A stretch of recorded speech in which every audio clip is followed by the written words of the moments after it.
What? What is this? Is it, is it comedy duo getting tag team opportunities? Mid-carders getting thrust into main event status? Mid-carders fighting for main eventers fighting for mid-card titles? Oh god, it's almost as SmackDown is becoming the land of opportunity! Well, they proved their point. SmackDown has created Backlash as pretty much a big experimental show.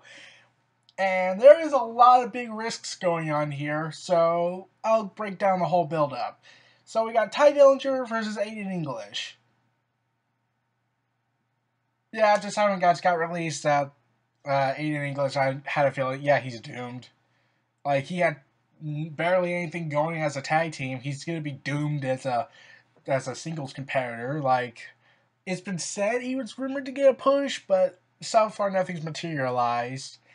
And if they go forward with a mental breakdown case for Aiden English, that's not always a good thing because look what happened to Damien Sandow for most of 2015.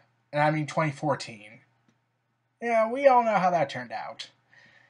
Until he got his big break with the Mizdow gimmick. Vince must have really hated the fact that Triple H came up with that idea. But that's beside the point.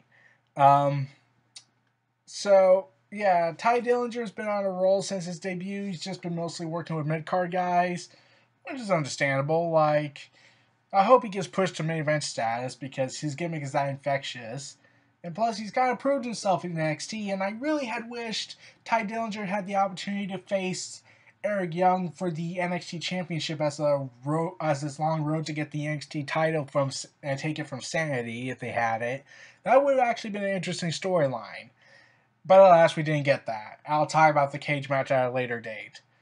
So, yeah, Ty Dillinger and Aiden English are moved to the kickoff panel, and, well, we all know how that's going to turn out. Like, I'd be surprised if Aiden English gets the win here. I'll be generally surprised.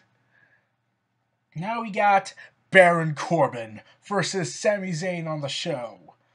So, anyways, Baron Corbin and Sami Zayn's feud practically started around, let's see, there's barely anything about that feud.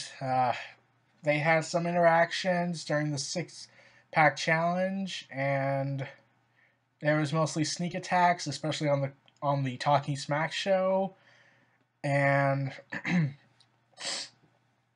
yeah. So after Baron Corbin, yeah, he wasn't part of the six-pack challenge, my mistake. But yeah, I was a little surprised that this was barely any substance. Like, Baron Corbin's going to fight Sami Zayn, and Baron Corbin's getting this big push rumored, and Sami Zayn looks like to be a welcome mat. I won't be surprised by that. So it's been mostly them talking smack to each other behind their backs and getting sneak attacked. So yeah, that's pretty much the gist of everything. Honestly, I'm hoping Sami Zayn gets the win because to kick off his run on SmackDown, he needs to go big or go home. And I would like to see him fight Randy Orton or, well, anyone who's WWE champion to get an opportunity at the title. But we'll have to see how this match goes and see if Baron Corbin can work the style against Sami Zayn. But, yeah, it's a 50-50 shot at best regarding Baron Corbin and Sami Zayn. And that's pretty much it. Now we got Naomi, Charlotte Flair, and Becky Lynch versus Natalya, Carmella, and Tamina of the Welcoming Committee. Seriously, can they just come up with a different name? Like, they could call them Queen Slayers. A play on the Kingslayer gimmick that Seth Rollins was on. So why not just call themselves the Queen Slayers? Since Charlotte likes to claim she's queen. This started after the Superstar shakeup, after Charlotte Flair and Tamina were moved to SmackDown. Tamina was a free agent, so that was a huge smack in the face to our intelligence. After Charlotte demanded a title shot, she was confronted by, and Shane McMahon decided that if Charlotte could beat Naomi in a non-title match, she would be granted a title match the following week, which she did. This angered Natalya, Tamina, and Carmella, who was still with James Ellsworth, which I'm still wondering why, as they felt they should have been the number one contender the following week during Charlotte and Naomi's title match. It ended by disqualification when they were both attacked by Natalya, Tamina, and Carmella. And on May 2nd episode, Charlotte, now a face, I put this in quotations, was attacked backstage by the three heels, now calling themselves the Welcoming Committee, who also tried to convince Becky Lynch to join them. And it would have been interesting if Becky Lynch turned heel, but since Nikki Bella's gone, and that would leave Naomi as the only face, and it's a big question mark for Charlotte, yeah, I get why they had to do that. Naomi and Charlotte teamed up, but were defeated by Natalya and Carmella. After the Master Welcoming Committee teamed up on Charlotte and Naomi, Becky then came out and acted like she was going to join the three, but then attacked them, but got overwhelmed. And I honestly like that segment. Like, usually you would think, oh, if this was done on Raw, the person who pretends to join them goes in and attacks them and manages to drive them out of the ring. But no, in fact, they try to look like it was, and then even after they fought back and revealed that they weren't joining, the person got beaten down. So that's actually something different. Kind of makes the Welcoming Committee, seriously, a viable threat, since they're pretty much the only heels left. Since Maurice is gone, Miz is gone, and he took Maurice with him to SmackDown, so yeah, there's only 6 women right now. So, the following week during a match between Natalya and Becky, Charlotte kept Naomi from attacking Tamina, who was trying to cause a distraction. Natalya got the win, and later, after some arguing backstage, Charlotte, Becky, and Naomi got on the same page and were scheduled to face the Welcoming Committee at Backlash. And then finally, there was a contract signing. We all know how that ended. And it was declared a match between Naomi and Carmella. And Carmella got the victory after a brawl outside the ring happened between the Welcoming Committee and Charlotte and Becky Lynch of the Four Horsewomen. Now, there were a lot of speculation going on, like, is Charlotte a face? Is she a heel? She's still acting like a heel. So, is she trying to do that? Are they going to do a gradual shift of her attitude from being a narcissistic heel to a good guy or a face? Okay, I don't know how to feel about that. Like, then a report came out that WWE, Vince McMahon, looks at Charlotte and says, "You're the next Hulk Hogan of the women's division." Yeah, when I think of Hulk Hogan, I think of politicians, so yeah, I don't think that's a good sign. Now, I get why they would think that. They want a marketable woman who's very good in the ring, and they're going to push her to be this big star and be the voice of the women's division for both Raw and SmackDown. But there's no way you can replicate Hulk Hogan. Like, the closest you could get to a female Hulk Hogan would probably have to be on the level with Trish Stratus and Lita at best. Like, Charlotte and Sasha, you can make the argument, yes, they are at that level, and they did way crazier matches than Lita and Trish Stratus. But, okay, here's the difference. You see, Trish Stratus and Lita, they put women wrestling on the map. They made a statement to say, we're not just pretty girls, we can fight too. Whereas Charlotte and Sasha, they were pretty much just extending it. Like, they extended it, but Trish Stratus and Lita just laid the foundation for it. So, yeah, that's why I think that Charlotte and Sasha may never be at that level. Like, they could do all the great matches, but as a foundation for it, yeah, I would have to get that to Lita and Trish Stratus on that one. So, yeah, and then there was reports saying that there's some officials in WWE that defy Vince McMahon and saying that, no, we think she'd be best suited as a heel. I'm pretty sure that's going to get ugly soon. And I'm afraid that this might lead to confusions with her booking on SmackDown. Hopefully not. Let's hope they get a clear head on this. Where one minute she's a heel, then she's a face. Oh God, what gimmick am I? And okay, all due respect, I know some fans like her mic skills, but every time I hear her, she just sounds so robotic to me. Like, okay, I guess she's trying, but I just feel like I'm listening to a robot talk. I am Charlotte. I am developing a personality. Respect me. Like, she could go really great in the ring and tell a story, but on the mic, it just feels so robotic to me. I just don't know why. Like, I've said it before, like, I'm not a fan of Reigns' mic skills, like, but at least he managed to get some form good moments on here, like, when Roman Reigns is in the house, you're damn right Cena sucks. Like, I felt like there was a character behind it, not just a robot being fed lines. And then Mr. McMahon wrote his promos, and then we got complete another cartoon character.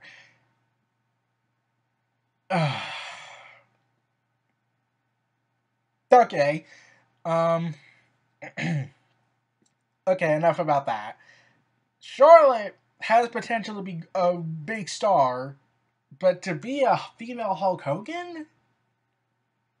You know, I would like it better if she just said if they just said a female John Cena instead of just calling her a female Hulk Hogan, because to be Hulk Hogan, you need to be a deceitful politician as well. So basically, you need to be 3.0. We got John Cena filling that role perfectly as 2.0. So, yeah. I do a lot of bashing to John Cena and Hulk Hogan.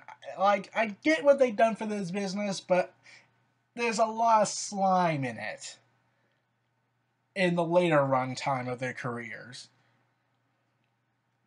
Unlike TNA and WCW are a perfect example about that.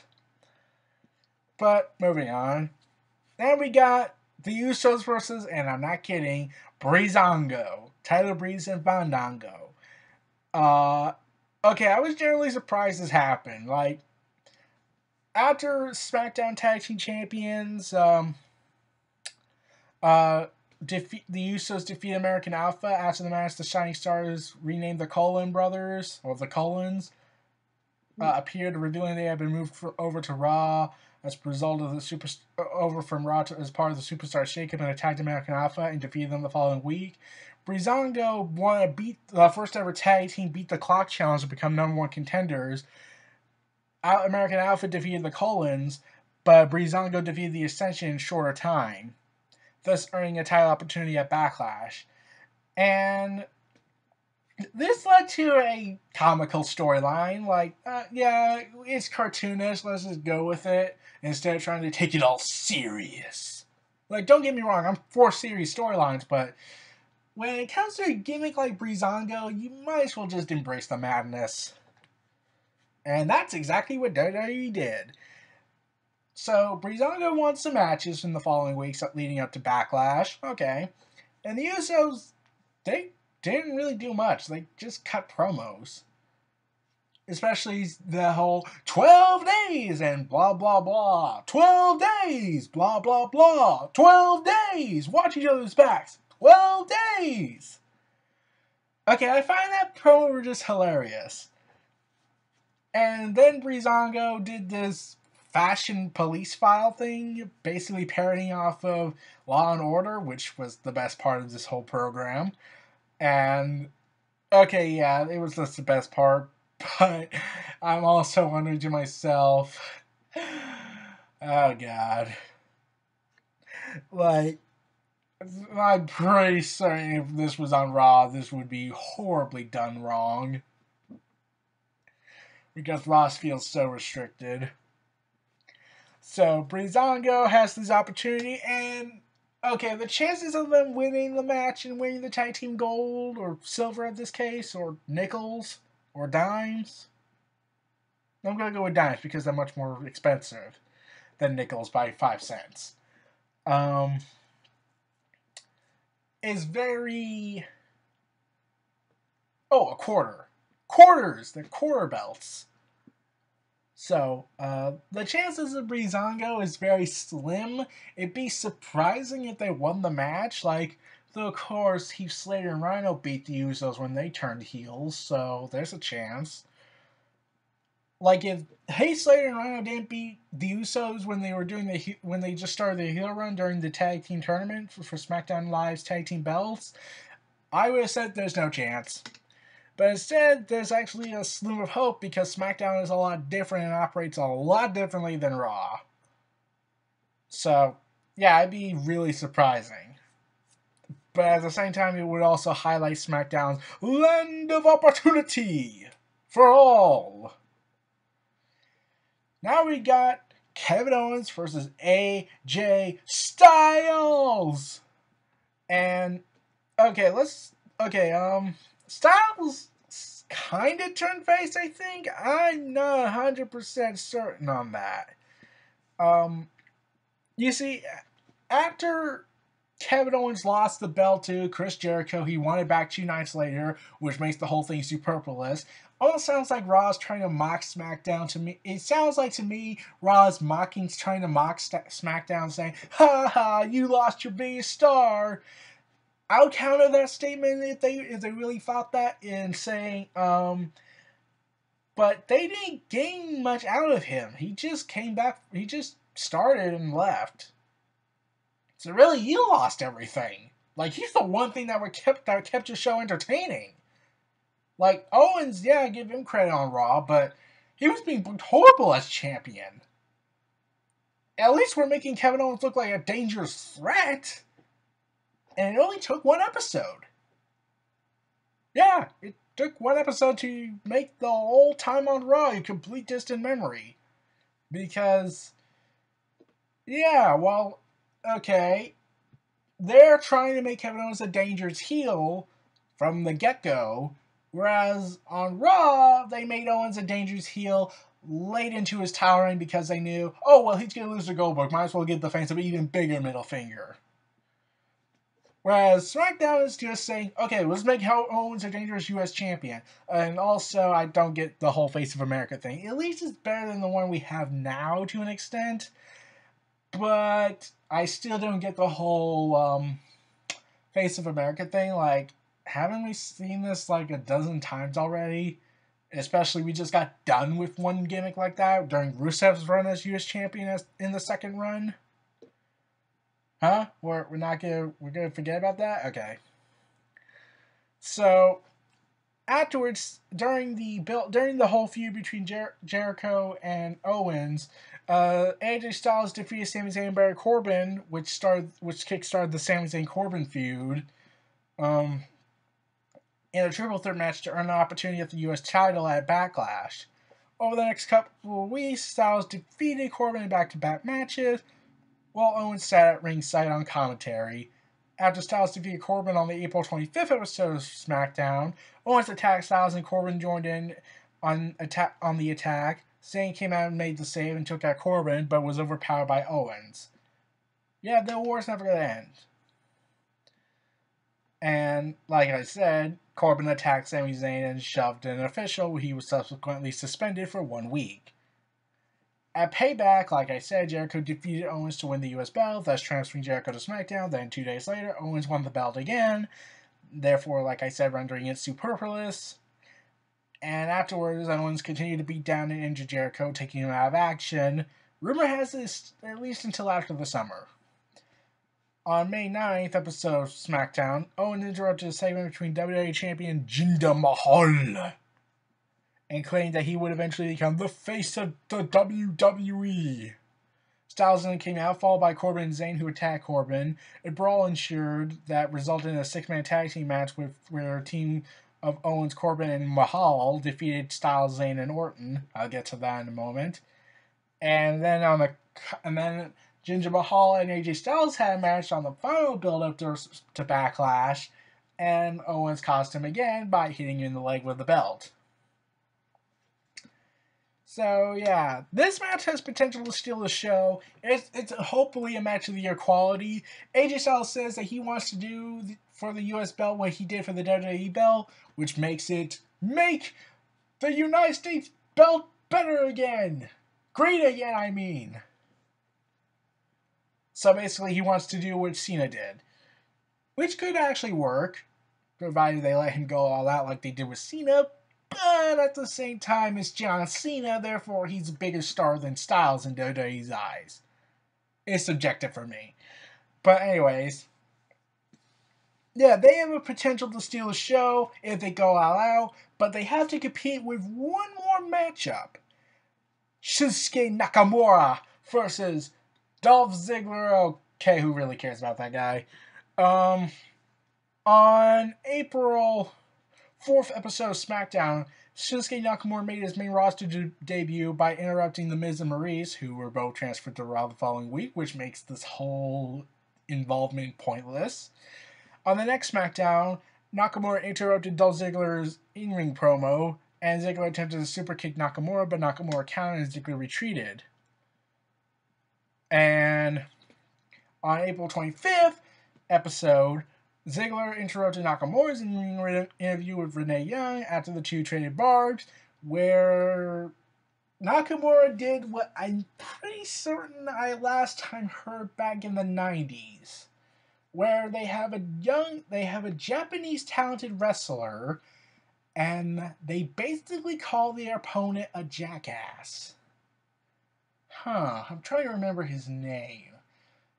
It created a move name called the Michinoku Driver.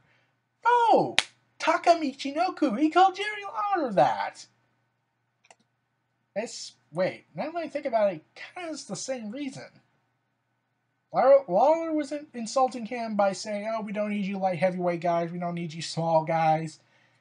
And Dolph Ziggler is like kind of saying the same thing, but saying like you're a glorified clown freak. Oh dear God, they're running out of ideas again. But yeah.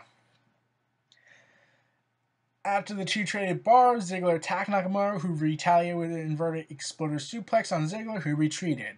It was then announced Nakamura would have his SmackDown in-ring debut at Backlash against an unknown opponent. Oh boy, I wonder who it is. It could be anybody. It certainly can't be that guy he's been insulting and trading barbs with for the past couple of weeks. Oh, it's that guy? Okay. So, on the May 2nd episode, Ziggler criticized Commissioner of SmackDown General Manager Daniel Bryan, who is now a father. Congratulations, Bryan. Yeah, to Birdie Danielson. Yeah, their daughter's name. Anyway, Ziggler criticized Shane McMahon Daniel Bryan for hyping Nakamura for Backlash, even though he had not had a match on episode of SmackDown yet. The following week, Ziggler cut a promo touting his accomplishments before calling out Nakamura. Nakamura called for a referee, but before the match could start, Ziggler backed down and said he would face Nakamura at Backlash and then attack Nakamura, but Nakamura overpowered him. How many see a slight problem here? Ziggler has no momentum. He's just been there as a floor mat.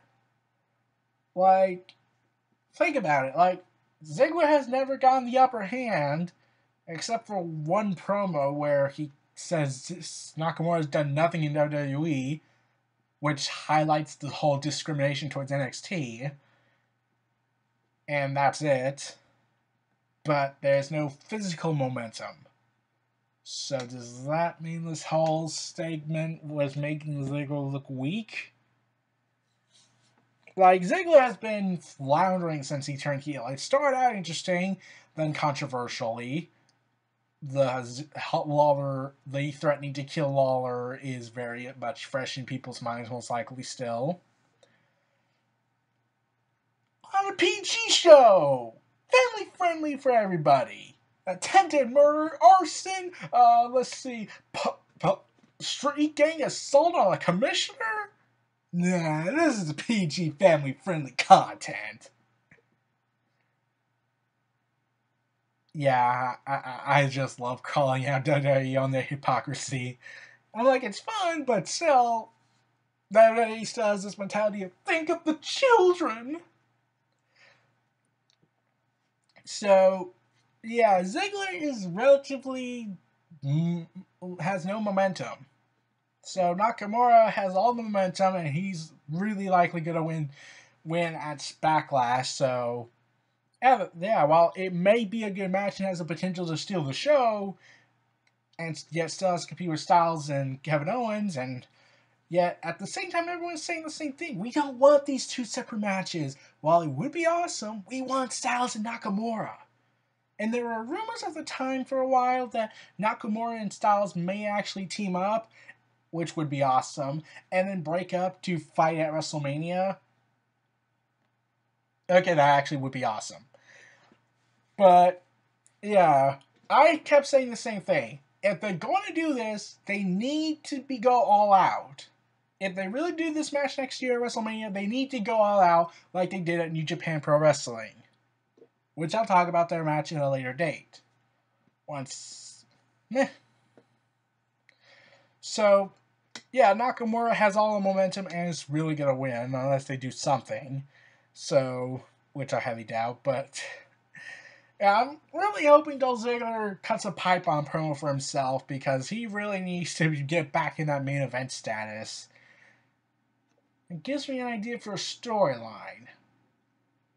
Okay. I'll just say it short and sweet. Ziggler accuses Orton of destroying his career following the interview he conducted back in 2013 about the Authority. Yeah, that's it. Now we got Randy Orton versus, and I once again am not kidding, Jinder Mahal. Yeah, Jinder Mahal's the #1 contender in his main event Backlash. When did that happen? Well, it happened on April 18th episode of SmackDown. Jinder Mahal, who had moved over to Raw after losing to Mojo Rawley, which should have set his place there, won a 6-pack challenge match against Dolph Ziggler, Mojo Rawley, I'm not kidding on that one, Eric Rowan, well, you could make the argument the Wyatt family beef is still there, Luke Harper, okay, he could be actually a solid main event, he could be a great main eventer, and Sami Zayn, which would be awesome. And during the match, Mahal received help from NXT's The Bollywood Boys, now known as the Singh Brothers. So yeah, that happened. The following week, Orton defeated Rowan in a no DQ match and was afterwards attacked by Mahal and the Singh Brothers. And Mahal subsequently stole the belt. And I've already talked about the House of Horrors match, so let's get that over with. It turned the Wyatt family saga into a placeholder for, we gotta sell this stuff. Can we focus more on Mahal, please? On SmackDown, as Mahal was having a photo shoot with the WWE Championship, SmackDown Commissioner Shane McMahon appeared and retrieved the title belt from Mahal and later returned it to Orton. The May 9th episode opened with Orton, who claimed that he would defeat Mahal at Backlash. Mahal interrupted and stated that he would be taking the championship back to his home country of India, where they would erect a statue for him. The two were later involved in a 6-man tag team match that ended with Mahal pinning Orton. I'm not kidding on that. And on the final SmackDown, Mahal and the Singh brothers beat down Orton and, well, did the usual heel thing. Now, okay, I'm all for pushing these new guys, but the problem here is that there's been no build-up. It just happened. And some people might say, oh, well, that's a good twist. I prefer to have a build-up for the guy to get in the main event slot, not just he taken up there already. I mean, like, it's not like Nakamura, if they did it with Nakamura, that would make sense to me. But look at Mahal. What's his track record? 3MB?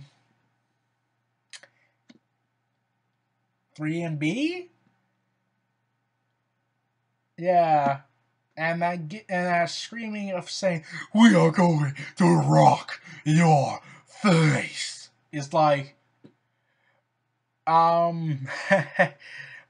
god. Rabbit hole. We're going down the rabbit hole. Let's not go talk about that promo against the Shield he cut. And Mahal, I have yet to see a breakout performance from him during this main event push. So I'm kind of, it's like you're opening a can of worms on this.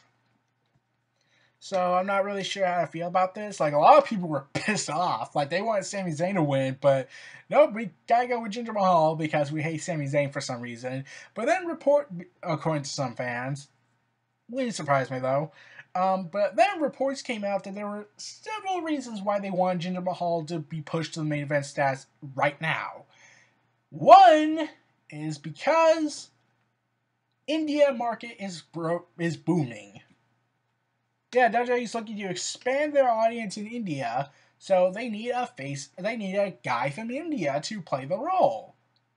Thus, we got Jinder Mahal and the Bollywood Boys, now known as the Singh Brothers, who have no motivation or reasoning to join Mahal, so they were never explained.